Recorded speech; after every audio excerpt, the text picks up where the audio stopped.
Good morning, everybody. Welcome to the Saturday Morning Mastermind. I'm your host, Samantha Studebaker-Carl, and I'm here with my good friends Dan and Catherine, Karen and Lori. And today we're going to continue our discussion of the book, Your Soul's Plan by Rober Schwartz. And last week we kind of started into chapter 5, which was talking about life experiences that include drug addiction and alcoholism, or people who have other people in their life that have one of those, have chosen one of those life experiences. But before I get going, for those of you who are watching, if you want to click like if you've found these videos interesting, or click subscribe to our YouTube channel so you can get updated each time we upload a new one, that would be helpful. Every time you click like on a video, it helps YouTube help other people find our videos. So everybody go ahead and just take a moment to introduce yourselves, and then Catherine, if you want to take it from there, we can get into this discussion.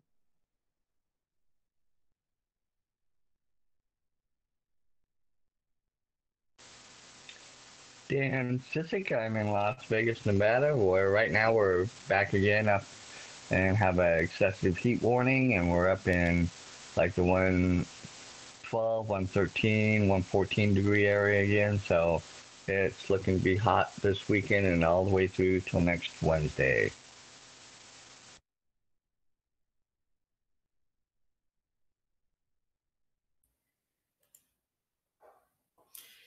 Good morning. I'm Karen Lohoff in Mesa, Arizona. Speaking of heat, it was 117 yesterday. We're looking forward to 3 days of 114. And we've had so far 37 days in a row over 110 degrees, which is a record in itself.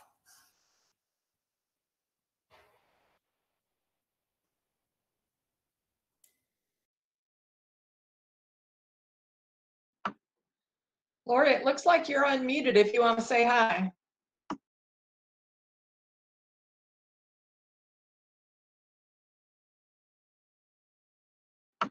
Or maybe not. Maybe yours just shows like that. I don't know. It's weird, but that's too damn hot, y'all. That's all I have to say, okay? That's just too damn hot. I don't know what's going on. But that's too hot, especially for over 30 days. That's just way too hot. So I'm Catherine Clement. I'm here in Shawnee, Oklahoma. We have a variety of weather here, so it's a lot like Colorado. It changes quick, so it doesn't just stay hot for over 30-some days. It's definitely been hot, but I mean, we get storms and all kinds of stuff here that makes it interesting. Some of the most beautiful sunsets too here. But we gather here, if you're not familiar with our show, we gather here every Saturday morning, or almost every Saturday morning, and we read different books. And we've been doing this for years. We're like a family here, but we always are wanting people to come in and join us, get the book that we're on, read it, come on here, discuss what you think about it, because that's what we're here for, is to ask questions. And we don't always agree on the books that we read together. We don't always, some people don't like them, that's okay, honey. We're not always, agreeing with each other. We're not arguing about it, but you're welcome to have your own opinion on things here, is what I'm trying to say, without worrying about being ostracized or anything. So that's what we love about it, is we can talk about subjects that are, a little bit on the edge. In this book, it's talking about Rober Schwartz is discussing the concept of pre-birth planning. So the belief that we live multiple lives, that we're eternal souls, we come in and experience multiple lives, but that we actually get together as souls and pre-plan who's going to do what, who's going to play what part, and what lessons we're going to learn from it before we actually incarnate into the body. Now, some people don't believe in reincarnation, and that's fine. These are just concepts to read about and let them roll around in your brain a little bit, see if anything pops up. You never know.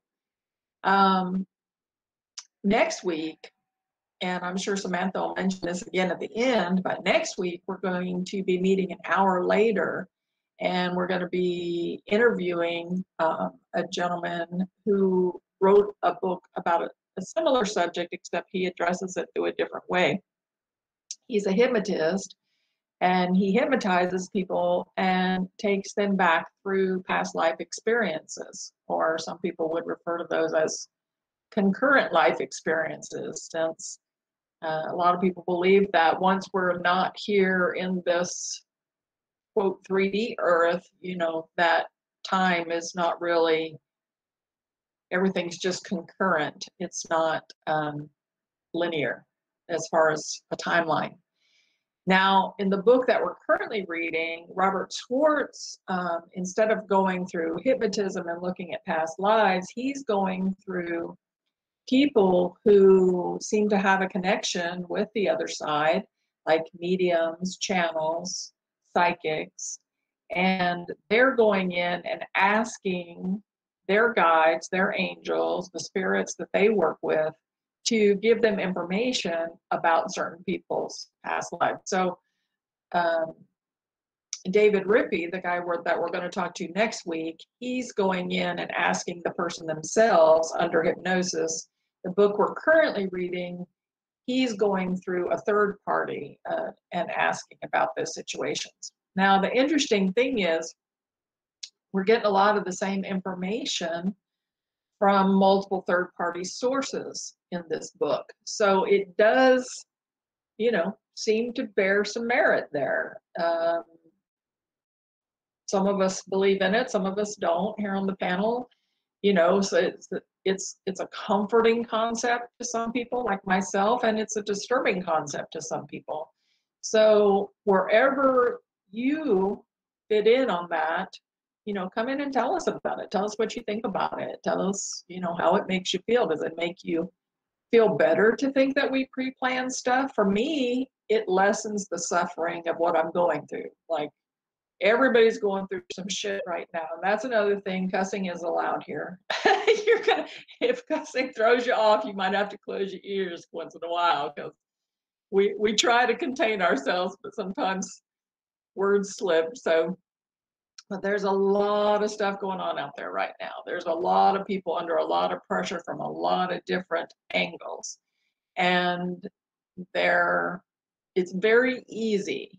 I myself am under tremendous load right now, and probably, I don't know, 4 or 5 times a day, I just feel like I've hit the end.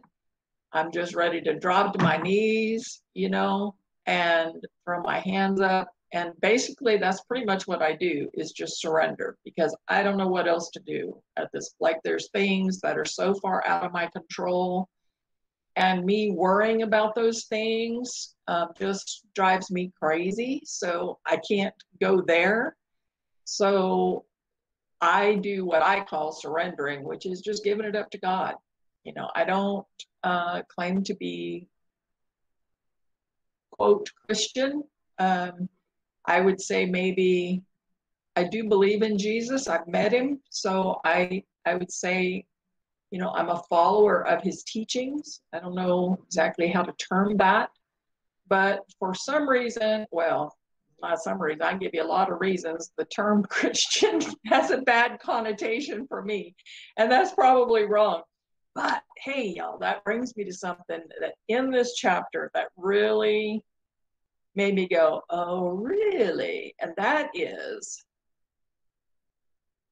we often, in the new age, well, it's not new age, it's very, very old age, but in the quote, new age spiritual world, everybody, all the gurus, all the Zenners, all they talk about is no judgment. And I myself talk about no judgment all the time. And that's because Jesus told me no judgment. So I got it from the source. But what was brought up in this chapter, one of the guides came through because they were talking about alcoholism and drug addiction. And why would a soul choose to come in to experience addiction? And why would another soul choose to come in and either be, horribly affected by that addiction, or come in, to really suffer, or come in to support that person through it? Why would these things happen?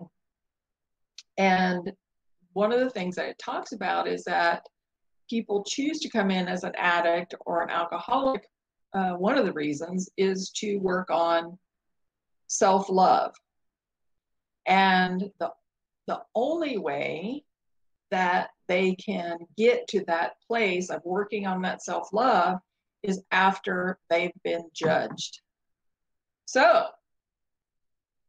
no judgment actually interferes with them learning from the life path they've chosen. So this puts a whole new spin on things, y'all.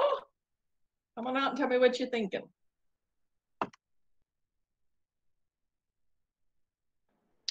I thought it was really interesting you bringing that up, because that's kind of the area in the book that I was just sitting here looking at. And, one of which is in the part where they're asking the spirit gods why Sharon and Tony are the mother, and then the son is the drug addict. And they're asking Sharon and Tony why they chose to incarnate in the U.S., in the United States at this time in history.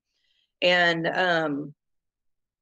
one of the things it talks about in here is that this is a time for exponential growth, and a lot of it has to do with cultural judgments. And let's see if I can find kind of a specific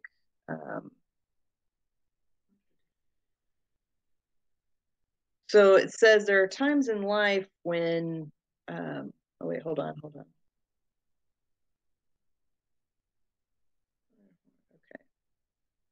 They've chosen their paths with a true purpose in mind. There are times in life when your realm, that true purpose, becomes clouded with values and judgments thrust upon you from others and from those around you. The pressures of the culture and family contribute to that. There's a movement now in the lives of young people to move beyond the generational values and allow those old systems of religion, education, science, politics, those things that are rulers in your realm, to either expand or collapse completely and build anew. It says, for readers who are judgmental of those with addictions who might like to give up those judgments, what would you say to them?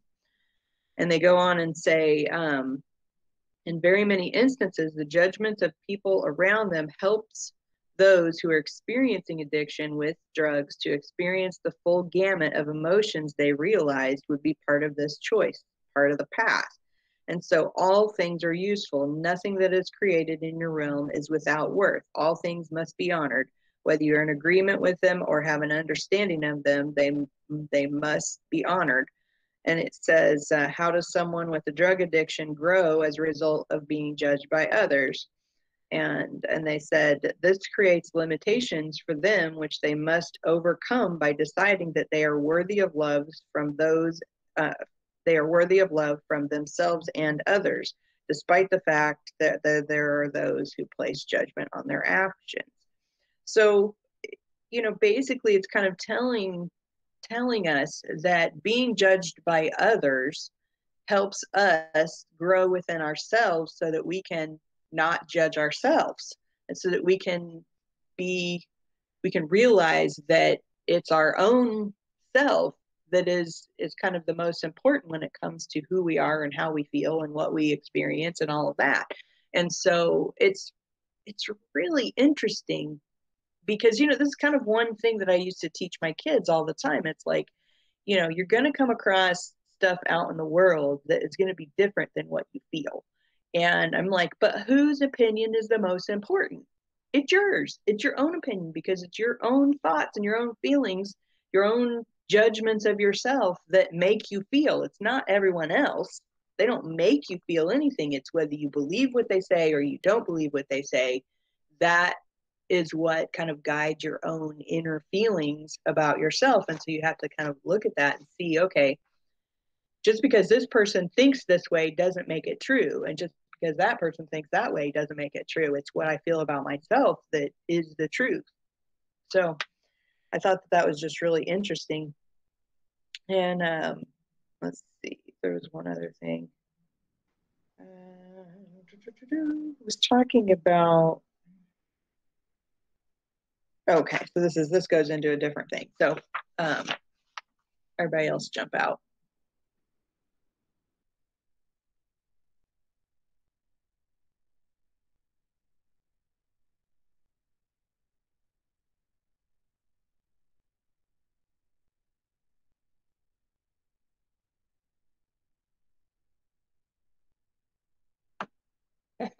Nobody's jumping. Yeah. Oh, here comes Dan. Come on, Dan. Well, I don't know how to frame what I want to say and frame because I don't want it taken out of context. But because based on what you were just saying, Samantha, and how I'm looking at everything that's going on out there in this world with all this stuff going on between COVID-19, all the social stuff going on and everything like that, in the realm of like the race relations and stuff and things like that, there's such a prevalent feeling of that, you know, the certain things have affected people, and yet when the way you're saying it is my feelings and my, you know, thoughts and perceptions are what matters and everything, but at the same point everybody else seems to think that, and what I'm getting the feeling and what comes back to me is that my feelings and my thoughts and my perceptions don't matter, and that only theirs matters. And that's where I have problems with what's going out there in the world, because based on what you just said, and you know, and that's, I think, where the problems comes in and relies, is because of perceptions of even what they're thinking against what, you know. And I think that's part of the problem is, you know, there still is not enough communication and not enough understanding to go around all the way around on everybody's side, you know. I also think that everybody, if we're all honest, and if we're all honest and true to our own thoughts and our own judgments and our own, you know, things, we all do look at other people not fully seeing them for who they are, but for who we project them to be. And we place things on, and everybody does it. I don't think anybody's immune from it. I don't think, you know, I think when it's carried to larger degrees, it can hurt and be an issue. But to fault people for something that's innately part of everybody's general makeup, I think that's where I have problems. And that's why I said I was having a hard time as I was trying to think and work through how I wanted to say this, because I don't want it to come out wrong or in a wrong vein or in a wrong. But I just think that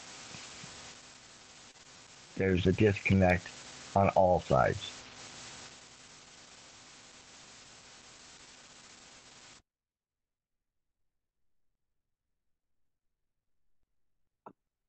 I would agree with you there.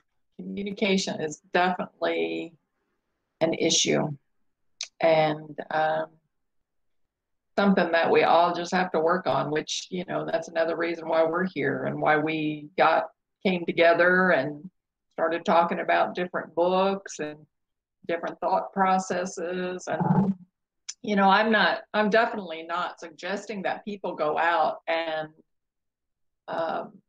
just purposefully judge others, but I have to say that it gave me a little bit of relief, because I beat up on myself when I have a judgment, because I know that I really shouldn't be judging. I feel like I shouldn't be judging because Jesus told me don't judge. And then when I do, you know, I catch myself and then I beat myself up and then I, you know, feel bad about it. And so knowing now that perhaps sometimes a judgment can be helpful because it actually fulfills what was supposed to happen, like that judgment was supposed to happen. Maybe I'll beat myself up a little less. Judgment is one of the things that it really brings out in this chapter as well, is that, you know, when we judge, it's often a self-reflection of something within ourselves that we're not accepting. And I just have to say, I'm in complete awe and amazement when I see my daily experience mirroring back things that are going on within me. And I see it all the time and I catch it, you know, and I'm like, oh yeah, I'm hearing you, I'm getting it. You know, it's just fascinating to me what can get mirrored back at us. So I've always heard that you always speak what you most need to hear. So pay attention to what's coming out of your mouth, or maybe you're having the judgment or the thoughts in your head and you're not letting them come out your mouth. But pay attention to those thoughts that you're thinking and see, especially when it comes around judgment, and see if that's something within yourself that you're not comfortable with. Yeah, I think we all, Lori is, she has some trouble getting to her mute buttons and stuff, but she's getting her sound to work, but she says, I judge myself too much, more than others. Yeah, I think you're sitting amongst a bunch of people that definitely are self-judgers.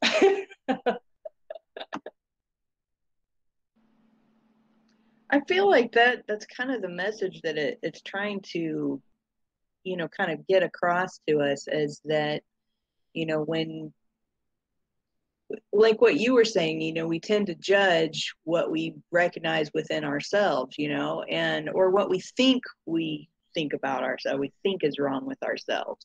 And so that judgment serves that purpose of, you know, potentially, if we're aware, is that we are recognizing that there's something that we need to look at. And, you know, I think the biggest thing is that, sure, yeah, we can be judgmental of other people, but that's not where our focus needs to be. I feel like it needs to be on our inner thoughts and our inner, I mean, if we're being judgmental, obviously it's reflecting something that, you know, we're thinking about ourselves, and why are we thinking about it, and how can we work through that? And, you know, because I mean, it keeps talking about how our life experience is this growth, and we're supposed to overcome these limitations. And sometimes our limitations are these thoughts in our mind, these things that are going on in our head that are causing us to experience fear, or experience anger, or experience, you know, whatever it is that we're experiencing is a something to overcome or learn from, or something along that lines. And you know, and then also we have to recognize that when someone else is being judgmental, it doesn't have anything to do with us, it's about them. And when we can recognize that, then that judgment coming from that other person is less.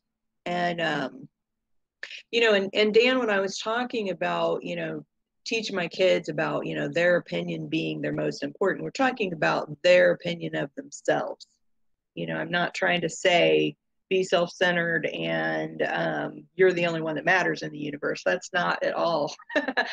Although when you're like, who's the most important opinion, you say, well, it's mine, you know, I mean, obviously in a way, I mean, we are the center of our own universe, right? And our own life and everything that happens in it is some kind of a reflection of something that's happening inside us, because we're the one that are perceiving all of it.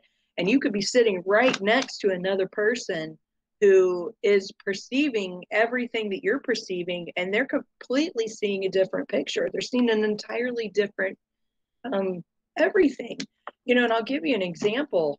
I was at my girlfriend's house earlier this year, and we were talking about our life in school, and she was I was complaining about how school was with me and my thoughts and how limited I felt because of it, and this and that and the other, and how upset I had been because of my dad making me go to this school, so I felt limited by this school.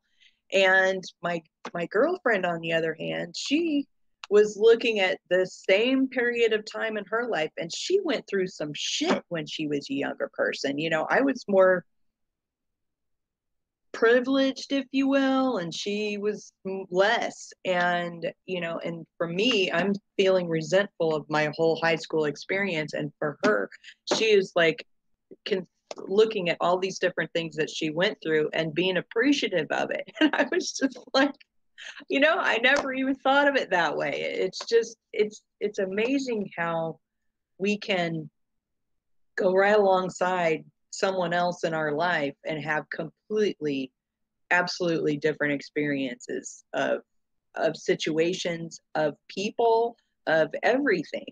And so it's really, I mean, it really is.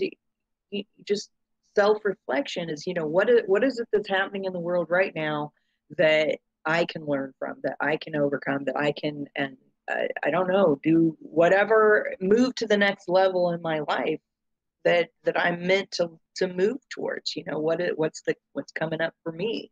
And and I think this book has been a really great kind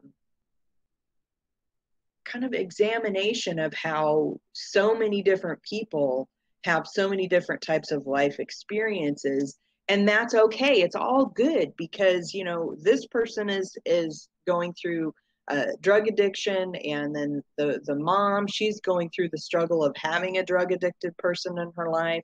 And then we look at the next person's story is about alcohol, and the previous people, they were talking about handicap. And we have to remember that everybody's going through something completely different than what we are in this realm. Even though we're all watching a lot of the same stuff on television and a lot of the craziness that's happening out there in the world, we're all experiencing completely different things for our own purposes here. And one of the things that it mentioned in here, it says, nothing that is created in your realm is without worth. All things must be honored. Whether you agreement with them or have an understanding of them, they must be honored, because they are serving a purpose in some way for someone. And of course, if you're experiencing them, obviously it is for you, for some purpose. And it's just a matter of looking at figuring it out. Karen, I know you've read some books that talk about the Ho'oponopono. We've mentioned that before, I think. And it was, I think it was like Dr. Lin Hugh Hin Lu or something like that. He had developed, or he had studied it, or something along those lines. And basically he was like, one thing that you can do is, if you're experiencing it, then it's your responsibility to deal with it in some way. And I had never thought about it until I had kind of looked at that it's like, if we take 100% responsibility for everything that's going on in our our awareness, if you will, then how can we work towards that? How can we change it? How can we fix it? How can we overcome it? Or how does it serve us? We ask those questions of ourselves, because we're the only ones that we can control. We can't control everything else out there.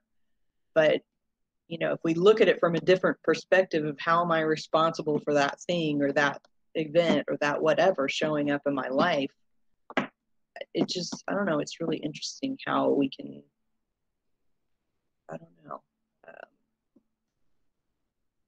I don't know, my thoughts are, I'm rambling now. When this first came up, after Catherine was talking about the relief she felt that we do have judgments, despite that we know that we shouldn't have judgments. I was thinking, what judgment did I think about that somebody had placed upon me that I had learned or felt like I should learn, still should learn something from? And I was thinking, I'm really drawing a blank. I can't think of any time when anybody did that. And of course, that's not really true. My head wasn't quite caught up. But I did think about this male teacher. I had few male teachers when I was in high school, or actually even through the years. My first male teacher was a 5th grade teacher, but this was our music teacher through junior high and high school. And I remember that we were on a trip. We were coming off of a bus from a music trip, and he was somebody that I really respected. I didn't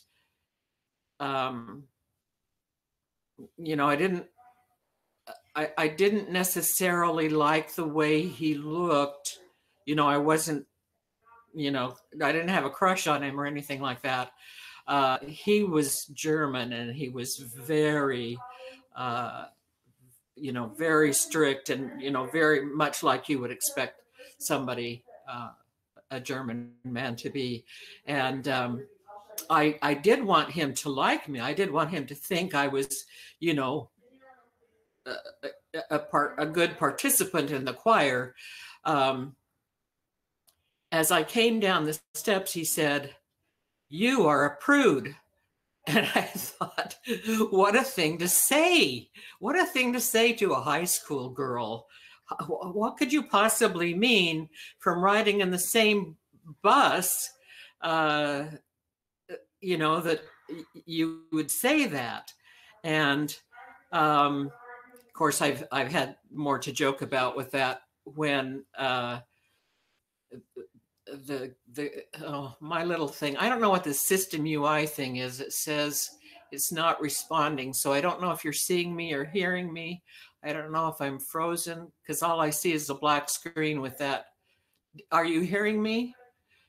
Yep, we sure are. We can still hear and see you. Okay. Anyway, the gal that was on NCIS that was always weird, that, that wore the socks and the shoes and all that kind of stuff.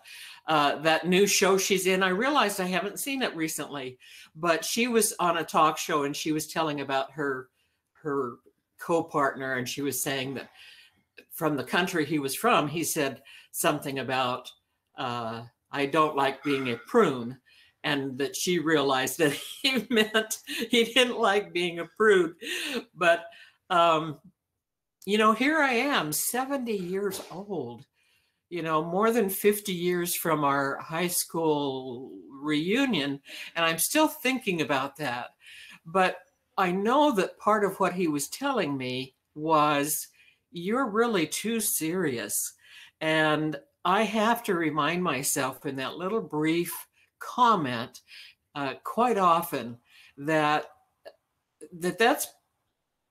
pretty much a way that I am judgmental, is I'm way too serious, and I expect my seriousness to be a part of other people's lives. We have a caretaker here who's laughing all the time, and she thinks it's just a great thing, and I just wish she would just be quiet. But anyway, that's all I have to say for now.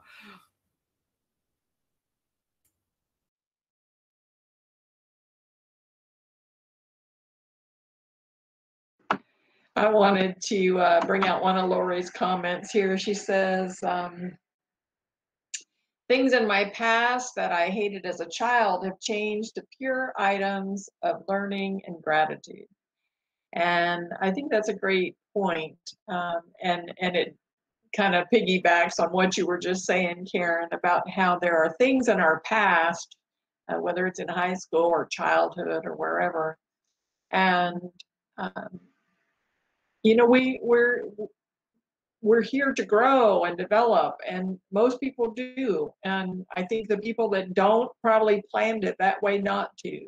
I think it's just quite evident, at least to me, and hearing it from multiple other sources, is that everything serves a purpose. Like the passage that you just read, Samantha, from the book, everything serves a purpose. And so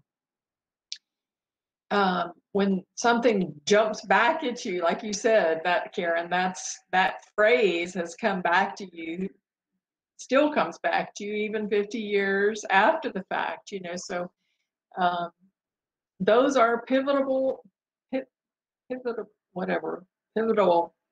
moments that, especially when they keep coming back, to me, that's like, okay, still learning from that. I love how you made the connection there for you, how, that related to your seriousness, that he was actually referring to your seriousness, which having been raised by a German grandmother who was very stern and very strict and very serious, I find that sort of funny that came out of him because I believe you said that he was German, and I don't mean to compartmentalize people. Obviously, not all Germans are serious or stern, but that is just sort of a stereotype that I found to be true with my grandmother. She was just a very serious and stern kind of, the only emotion that I really saw from her was anger. She had a lot of anger. So now she was a loving person. She loved me. She treated me well. Don't misinterpret anything I'm saying. I love my grandma. Right? She's with me. She saved my life multiple occasions. There was a time when my car was completely out of control, spinning on the ice, and I swear to God, it was my grandmother that reached down from the heavens and just took a hold of that car and stopped us just before we hit a concrete embankment. I'm talking inches. There was not a scratch on my car, and before that, we were just completely out of control, spinning and sliding towards this concrete thing, and then all of a sudden, the car just slowed and stopped, and both my daughter and I looked at each other and said, "That was Grandma." Like we knew immediately that was Grandma. And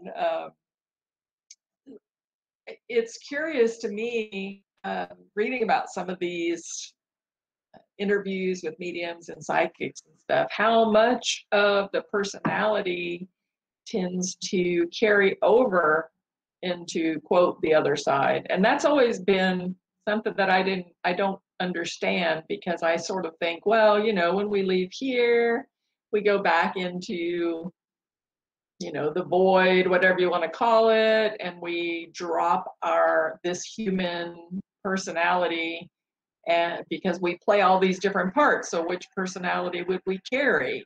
But I don't know why, but my grandmother was extremely racist. She completely disowned people in our family for marrying people of any color that wasn't pure white, I'm telling you. And when I married a Black man, she laughed her ass off. Like I heard her laughing.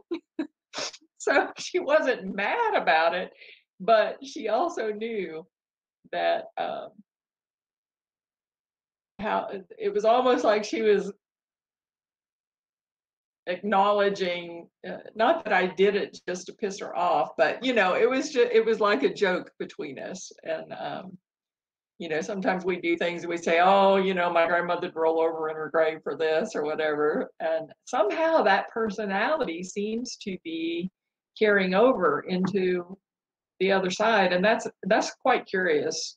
Maybe that's one of the questions that we could ask David Rippey next week, because maybe he has an answer for that after having interviewed and put so many people under hypnosis.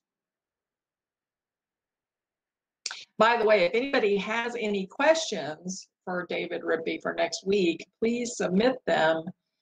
We haven't decided whether we're going to just let individual people ask questions or whether I'll present the questions to him from Karen or from Dan or whatever. We haven't quite made our minds up on that.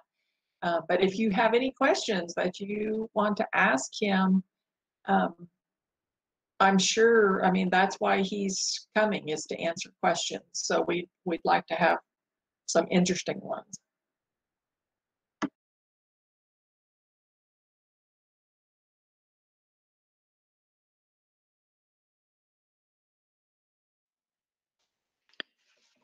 I just love these in each of these sections. Of course, we learn about a person's life experience, but I really love the insights that that Dave, or I'm getting their names mixed up now, that Robert shares from the mediums, and from the, well, not from the mediums, but through the mediums, from the spirit guides. And it's just so fascinating. Because it's interesting, because we read books and we learn lessons, and we're like, okay, we think we know that this is what the lesson is supposed to mean, and then we read a book like this, yeah, and then the spirit guides are coming through and saying, this is the lesson you're supposed to learn, and you're like, oh yeah, that's what I thought we were talking about. It's just really interesting. But one of the main points it kind of makes in here is it's talking about how before we come here, we design these lives for this purpose. And it says we, like many of us, Sharon and Tony designed lives of learning through opposites. They scripted temporary physical roles that contrasted markedly with their eternal non-physical identities. Tony's not the heroin addict. Rather, he is a courageous soul who undertook the life challenge of drug addiction to learn self-nurturing. And Sharon is neither a frustrated mother nor the nurse who looked at drug-addicted pregnant women and wondered, how could you? Instead, she's a deeply loving soul who planned moments of frustration and judgment so that she might eventually experience and thus know herself as respect, tolerance, and compassion. And then it kind of goes on down here, and it says, Sharon and Tony's story reminds us that the physical plane is one of illusion, in which nothing is as it appears.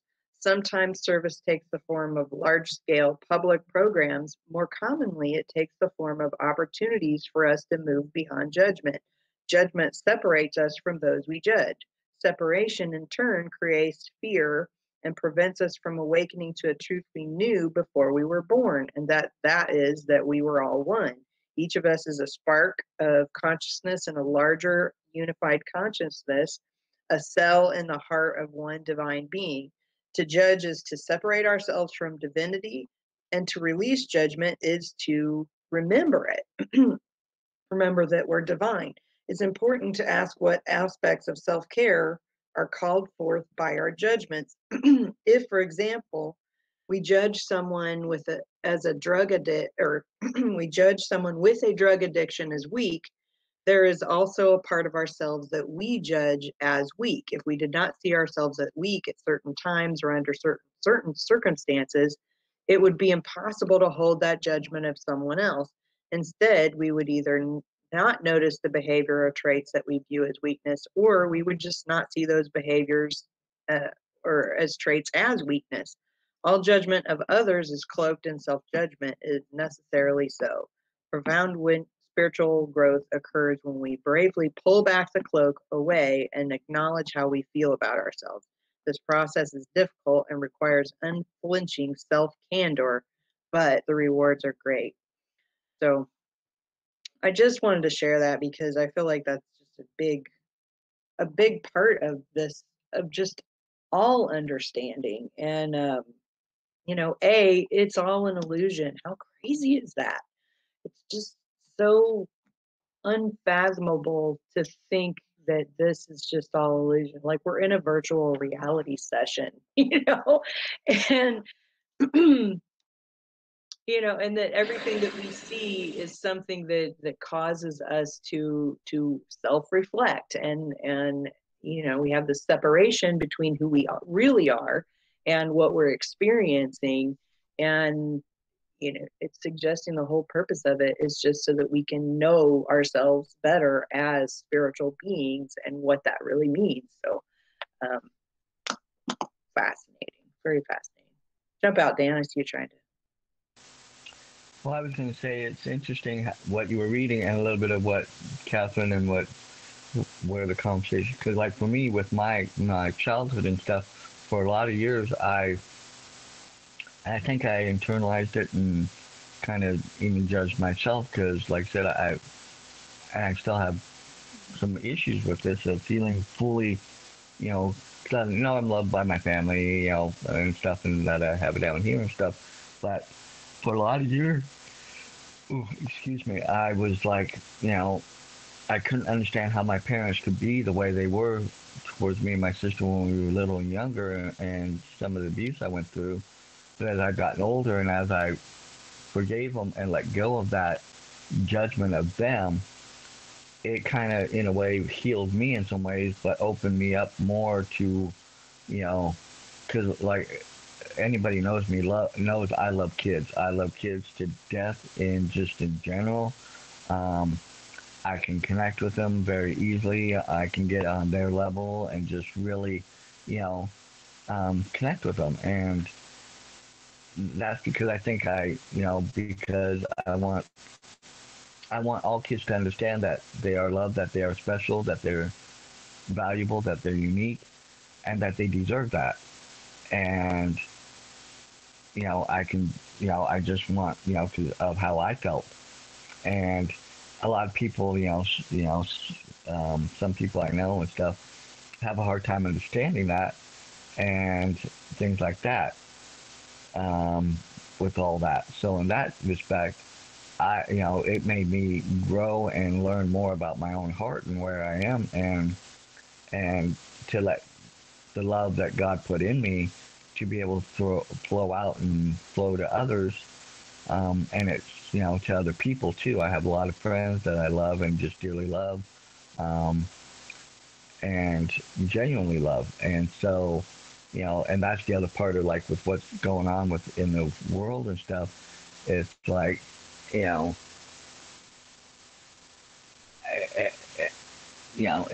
I feel like, and this is going to sound like a strong word, but I feel like there's so much hatred out there, rather than trying to look past that and see, going back to learning and seeing each other and valuing each other for who the other person is, just because they're another person and just because they deserve that much at least, and I think that's, some of the things where going back to like what Lori said earlier, being grateful and now appreciative of what I went through, excuse me, as a child to where I could be where I'm at now.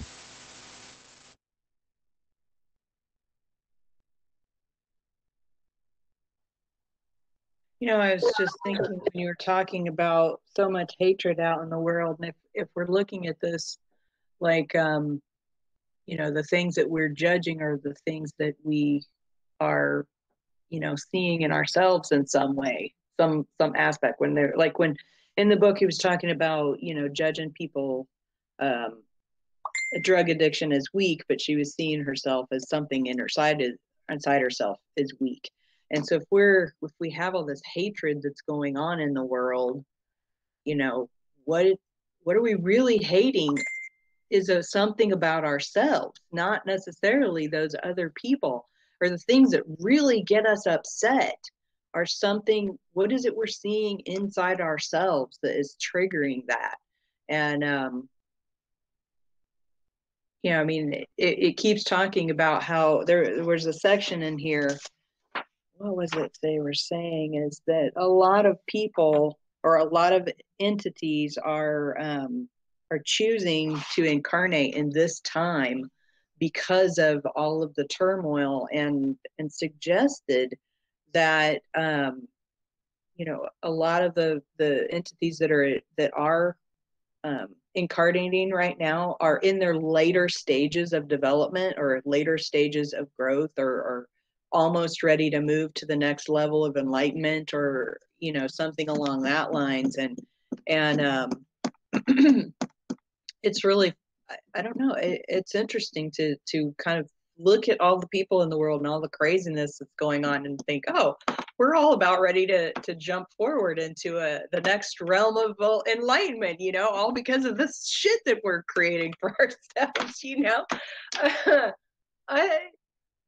It boggles my mind, because my husband, God, I can't stand some of the stuff that he shares with me that he finds on Facebook, because I'm like, I just can't even look at it, and but he shared this one thing. I didn't see it. He just told me about it, and he said that there was a family, a small family, a mom and a dad and a child sitting at the park having a picnic on a blanket off over in their own little area, and this woman, she like runs up to them and sprays them with pepper spray, screaming that they aren't wearing masks out in public. And I'm like, what in the fucking Sam hell? Where did it? My whole mind is like going berserk. I'm like, I would be like scratching that woman's face off for being so stupid. And I'm like, but then I think, we were having this whole conversation about,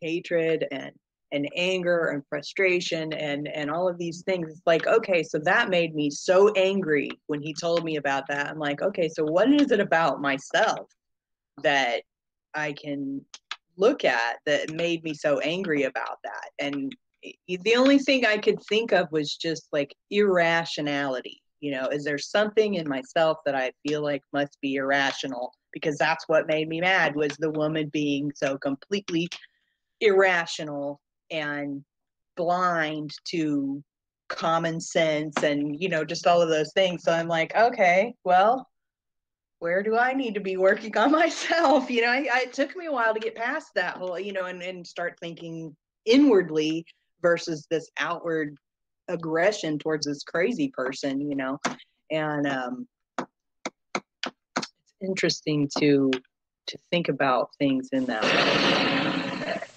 Go ahead, Dan. Go ahead. I was going to say, see, now that's where I think I have a little difference than some of you on this, is that I don't think in this case it was necessarily you, because we read in the book that some people have the choice to come down and just wreck heck all over, just decide to not follow the plan or something.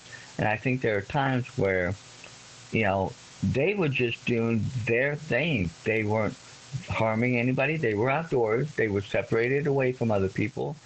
So, and I read that story and I saw it, and I'm like, this woman's crazy, coming up out of nowhere, attacking, because normally in everyday life, she would never have attacked them. So it was on her fear, her issues, her problems, because of them not wearing something, and that she had this overriding fear of something because of what they were doing. And I think this was one of those times where, it has no reflection on me or anything or how I felt, because I would have been like you. I'd have punched the living hell out of the woman, because look, you came and attacked me and my family. We were doing nothing. We did not come over. We did not bug you. We did not say anything to you.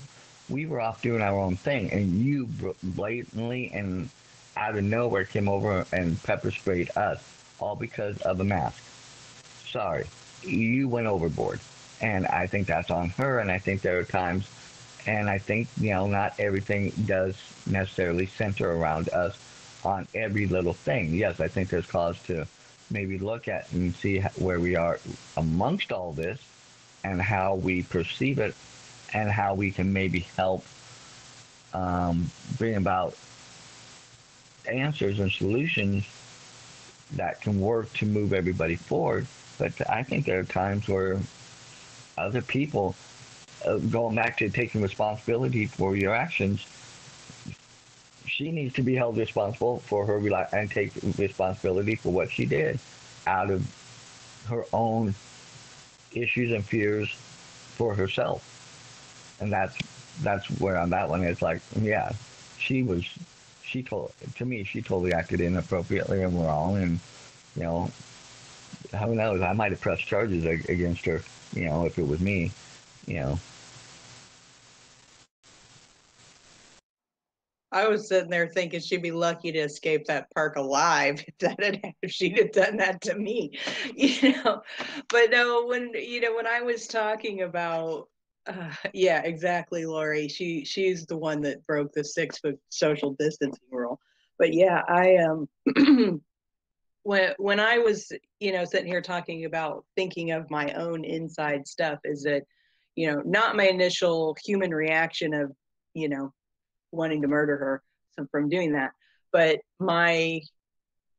after, okay, I had this experience. I didn't have to have this experience of knowing that even happened. There's a million zillion things that I don't even have in my experience that are happening out there in the world. But for whatever reason, that particular story was presented to me in my in my awareness. And when I initially heard the story, yeah, I mean, my first route, yeah, blame my hubby. Exactly, Danny. It's his fault. That brings up a whole nother realm of self-reflection there when we start talking about him, though. But it's but no, it was like after I could get past the initial human reaction of literally wanting to claw her eyes out for being that way, was then, okay, these are the feelings, these are the emotions that came up inside of me. They're not wrong necessarily. They're not whatever. If we look at it from a human perspective, I think all of us here could agree we would want to murder her for being so stupid. I don't know. Maybe one of you doesn't think that. There's probably someone out there that doesn't think that, who probably was in agreement with her. Who knows? But that's a human thing. If we're looking at this from our divine selves and saying that we came down here to have all these experiences so that we could reflect and see our divine self.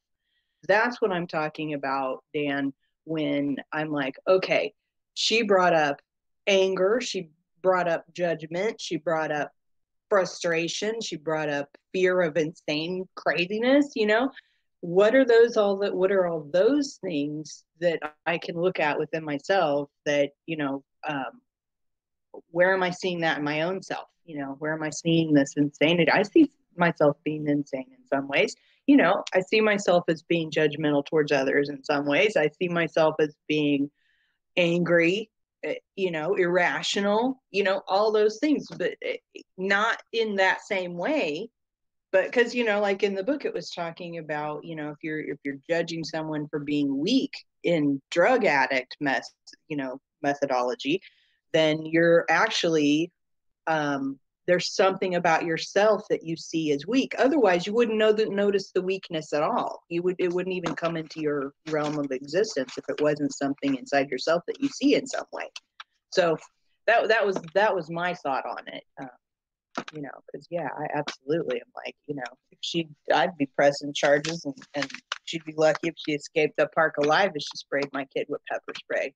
Never mind the me, So, yeah. I had taken some notes finally on this chapter, and before I got into the alcoholic stuff, which I already knew from having read it before, I think I was taking notes of the last part of Tony and Sharon and how they knew their power, before coming into this life, and they set up blueprints for it to share. Let me just remind myself. In full awareness of others, they learned his drug addiction, could show the world what love looks like, and they have. And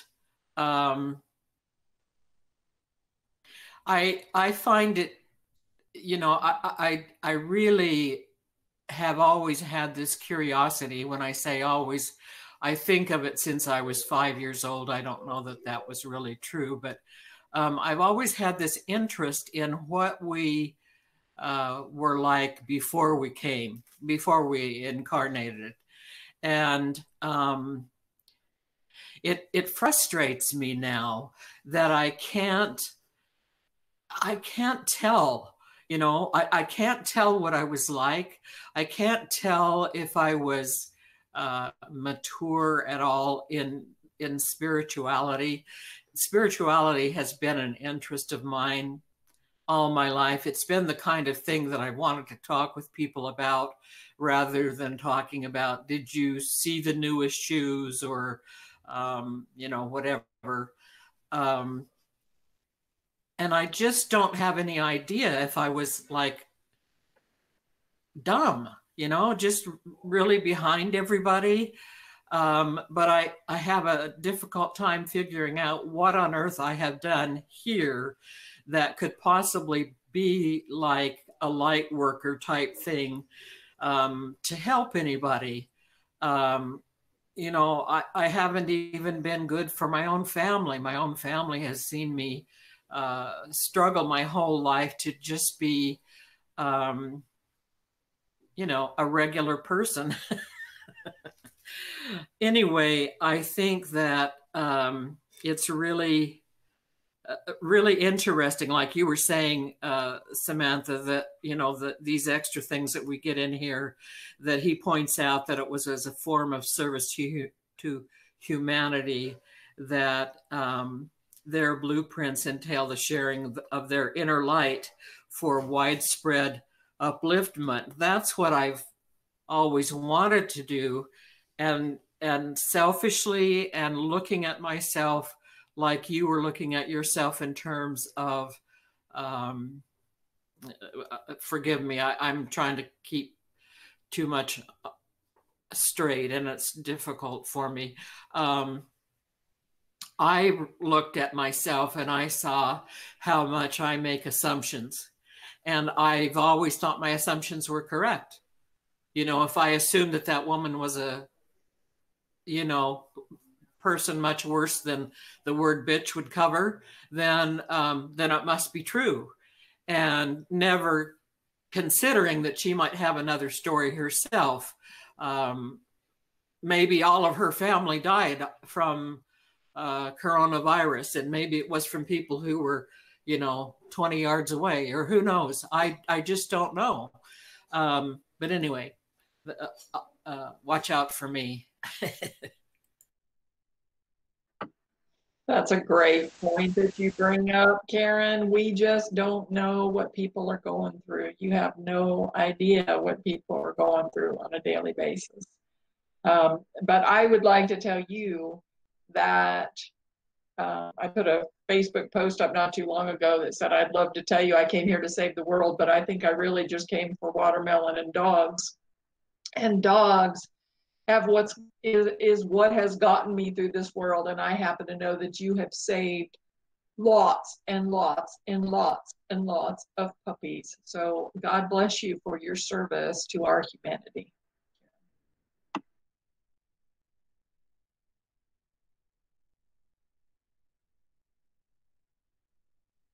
I wanted to mention that. Go ahead, Dan. I saw you were trying to unmute, and then you changed your mind, and then you changed your mind back. I was going to say something, and I know it's going to go a little concurrent and a little against what you guys generally think, but I always tend to play the oh God, I can't think of the word, but whatever, protagonist or whatever, or the or whatever. But anyway, devil's advocate, I'll use that. And yes, I think, we look at these things and look at what, we're looking at internally, but I also think that on some of this, that as part of growing and learning and growing and learning about ourselves more and learning about the world around us, I don't think I need to internalize or look at every little incident that happens and say what's wrong with me, or what you know, what is, so, what is my thing in this case in relation to that, like with that woman, um, I think some things are meant for us to see and learn and grow from, and maybe keep in mind for moving forward, and maybe how we act, and because like you said, what she was doing, yes, I think she's crazy. I think that she, you know, has her own issues and problems, but then they're not the same issues and problems I fully have. And but now, would I go and do something like that to somebody else if I were, that insecure, or something of my own? I probably wouldn't. I'd stand there and look at myself and say, okay, do I really want to go do that? And because lots of times I've thought about just reacting to people and stuff, and I tend to pull myself back and reevaluate and look at, okay, what would the repercussions be, and how would I do that? What would that do? And then I usually can get myself to say, okay, that it's not worth it. It's not worth all that issue trouble. And would it really get me what I really want, or really help the situation? No. But not everybody does that. And I think in some cases, it does warrant that inward looking. But I think there are some things that do happen out there as we're going through our journeys that are meant there to be just that, just part of an outside influence of the journey, and it's part of that coinciding journey along the line, because based on what Catherine was saying, it's all concurrent, that there's no real linear time or anything. So I think, it's just one of those things that's part of, that path, and to kind of look at it and take it for what it is, but still continue on without, and be mindful and aware of it, and use it for future reference, maybe for me, maybe for future reference, because maybe if I'm in that same situation and I have something that's really personal or something, do I want to react that way, or is there a better way to react, maybe, and stuff like that. And so that's kind of how I look at it a little bit, and on that end. So that's just what I wanted to say. That brings up something that in one of these chapters, actually, I think it's in a couple of different spots in this in this book. It talks about, well, okay, let me premise with this. Okay, you're talking about you think things through, you think about the consequences, you decide whether or not this makes sense to take this action in order to reach the goal that you want, right? Okay, so I think that way too. I think we all do here. But there's some people, and it boggles my mind how many people there are out there that just don't. They just don't think that way at all. They're just running by the seat of their pants, literally moment to moment. And I'm like, I can't even understand that. It doesn't even compute in my mind how people can go through life like that. And but so in the book though, there's been a couple of examples of where the spirit guide is suggesting that the souls can influence the people here in human existence without them even realizing they're being influenced, and that your own soul can even do that, where you kind of you just react with no thought, with no anything, and it's the other side pushing you to be or do or act or whatever for the circumstances, which is really crazy to think about that, because it was like in one of the previous stories, it was talking about how the souls had kind of like pushed through and made the kids in the class call the one person all these nasty names and be mean to them, because that was part of that person's journey. And And then there was another one that was, what was he saying? I can't remember, but it was some other similar kind of scenario where, the souls kind of came through and kind of pushed the person's life in a specific direction by influencing the people around them to act in these ways. And so it makes me wonder sometimes if these events that we see, or these people that do these things, are just doing them things because, maybe, and here's a whole nother mind-boggling possibility, is we've talked about quantum science and this and that and the other, and then like the multiverse and all of that. So maybe each one of us is having our very own individual experience, and no one else is really experiencing it. We just think they are because they're in our little realm. And so these influences that are happening are strictly just for us, and that's it. And our life experience, what we're experiencing, is just for us. And I don't know, that whole possibility boggles my mind too. But okay, all that aside, one thing I was going to say, Karen, you mentioned a minute ago about wanting to be more of a light worker, and that maybe you felt like you weren't doing enough. And good, Dan, good. It's crazy, boggles mind, but who knows what we think. If we can think it, maybe it's possible. So, but anyway, so Karen, in this section where the Sharon, she was talking about the program that she created at the hospital to help the drug addict mothers, and so she asks her spirit guide, "Can you tell me how successful the program I developed at my hospital will be? Will it grow?" And they pretty much were just like almost ignored her question altogether and just gave her an answer that they wanted her to hear. And they said, we would say to you truly that any effort you have put into the creation of such an organization that supports us around you has tremendous success. Only thought, only experience, only energy. These are the things that successfully impact others in your realm. And so we invite you to view your program and your efforts as successful despite any observance of any other party. Hold these in a place of honor in your heart.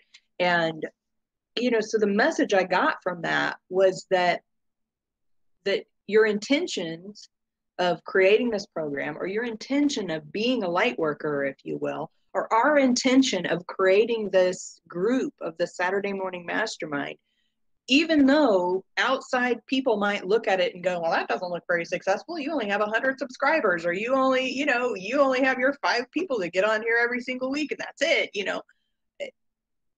Outside impressions aren't what's important. It's that energy. It's the pebble in the pond that we make. It's that you thinking of yourself as a light worker and wanting to do the things, and you having the energetic outpouring from yourself that is saying that's what you are, that's what you're about, even if someone from the outside might say, oh, well, I just don't see it, or I don't, whatever. It doesn't even matter. It's that you're doing it in the first place, that you are it, that you feel that way, that those are the things that affect. So and that was a comfort to me when I read that, because I'm like, sometimes I look at what we're doing and I'm like, are we just not doing enough? Do I need to do more? Do I need to this? I know we talked last week about all this content creation, and we have all this opportunity, and we're just kind of like, la, la, la, doing our own thing. But I know that it makes a difference, because it makes a difference for each one of us. And every time that something changes inside of us, that changes our whole world. And that ripples out, and that affects the people that are around us, and those people affect the people around them. And we may not know, we may not fully understand how that all works, but it definitely does. So, I mean, if one person looks at one of our videos and has a light bulb moment in their life, and it's like, oh dang, and they make one little change, whatever it is, whether they just talk to the person that their roommate or their spouse or their friend or their brother or their sister, they just talk to them one tiny little bit different, and it changes their entire relationship. Or, I mean, that's profound. So, and you talking about just being a light worker, just saying those words, and imagine if that just affects one person. It's affecting me, right now. This whole conversation started because of what you just said, you saying that. And so I know that it affects the people around you. And I know that, our energies, our souls, our everything is affecting everything around us, and each other across even these great distances. And again, this, just this, us being able to connect this way, it was, 20, 30 years ago, this would never even have been possible. And, and here we are, we're in this quantum reality, compared to just a few years ago. So who knows what's going to be possible not too long from now, or what we'll learn that we can do that we didn't know we could do. So I don't know. That's that. I know we're way past our normal time, guys. Yes, exactly, Lori. Collective consciousness. We're just now learning how to create in this realm, and who knows what's next. It'll be exciting. Well, I was going to say, it's interesting how, we've been going on and we've talked, like I said, in the past of doing things and trying to grow bigger and stuff, but we've just let it kind of go at its own rate and its own time and its own, let it go with us on the journeys that we're all going, and we're all still here. So, like I said, it does have a value and there's worth because of what it does for all. But look at what it led us to, though. We're actually going to interview somebody who does have a book, so maybe had we tried to do all these other things in the past, we would not have gotten here to where we have this opportunity that will maybe open up other doors and other things. But it's kind of like we're letting the journey guide itself as we all go through our journeys, and it's just helping make us better for the journeys that we're on. But that's why we keep coming back here, because it kind of is a center for us, so to speak. I think we all get kind of centered around this and the time we spend together and talk about these things and stuff like that with our different views and perceptions and feelings and stuff, but yet knowing that nobody's going to say anything or, take it so personally or take it, that it's an attack on any one person, because we all can look and value each other for who we are and what we have to bring. And I think that's what's the genuineness about this, that a lot of other things and a lot of other things that people do out there probably don't have. And the genuine love that we do have for each other, I think that's the key part of it. And I think that's the part that keeps us going and keeps us wanting to be involved in each other's lives and continue on the journey. So that's what my little bit should throw out there.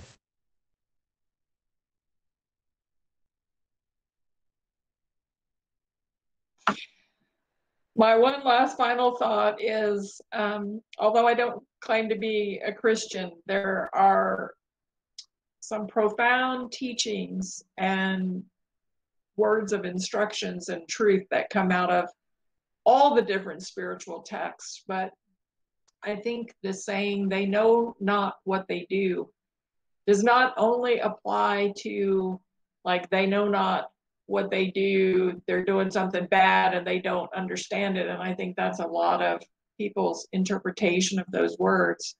But I think they know not what they do goes a little bit deeper into, sometimes you don't understand why you're doing what you're doing, but as we can see from speaking with these going through these books and speaking through these mediums and stuff, everything serves a purpose.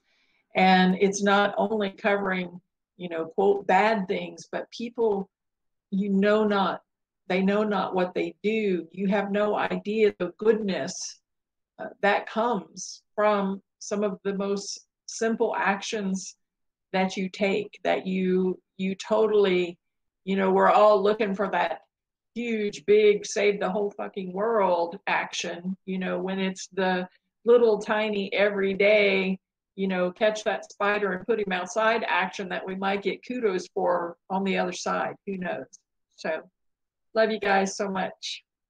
Remember, well, Samantha's going to come in and tell you we're an hour later next week.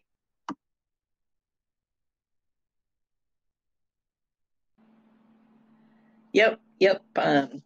So those of you who are watching, if you've enjoyed this or found value in it, by all means, click the like button, because, if you found it, it's because someone else clicked the like button and Google or YouTube was like, hey, you might like this. So click that like button and subscribe so you'll get a notification when we upload the next video.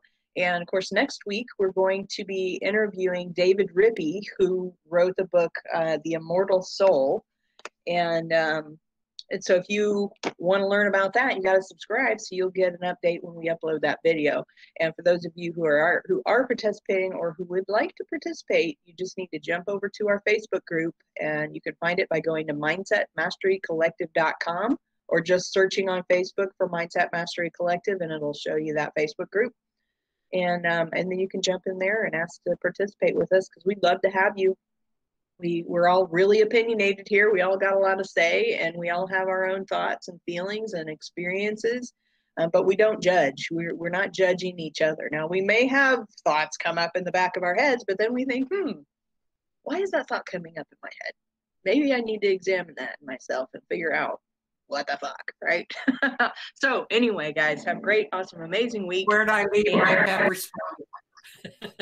What? Say that again, Karen. When thoughts come up into the back of your head, you might say, "Where'd I leave my pepper spray?"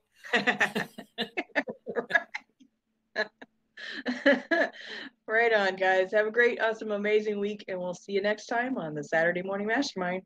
Bye for now.